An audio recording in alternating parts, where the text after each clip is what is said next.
Andriamanitra rainay o, etan'ny fanainao masina izahay ka midera sy misaotra anao. Tsy misy miafina aminao ny fiainanay tanora, ny alemenay sy ny hafanamponay. Miredareda ao anatinay ny faniriana te hamaliny sy hanatanteraka ny antsonao miantefa aminay tsirairay avy.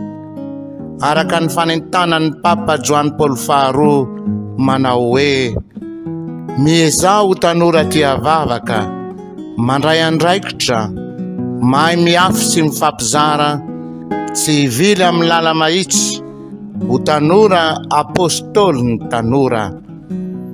I Jesosy zanakao ihany koa dia naniraka anay toy ny nataony tamin'ny masin-dapoly ny bebaka manao hoe: mitsangana fa ataoko vavolombelon'ny zavatra hitanao ianao, koa ombao mandrakariva ny fahasoavanao izahay ray. Arenganeny fanainao masina ankahery sy taridalana anay, mba anatotosanay izany iraka izany araka ny sitrakao. Miaraka amin'ny Masina Maria reniny zanakao, sady reny no motelo anay tanora, ary ireo olo-masina solon-tsambatra piaro manokana ny GMG izahay no mitalao izany aminao. Amin'ny alalan'i Jesosy zanakao tomponay no angatahanay izany. Amen.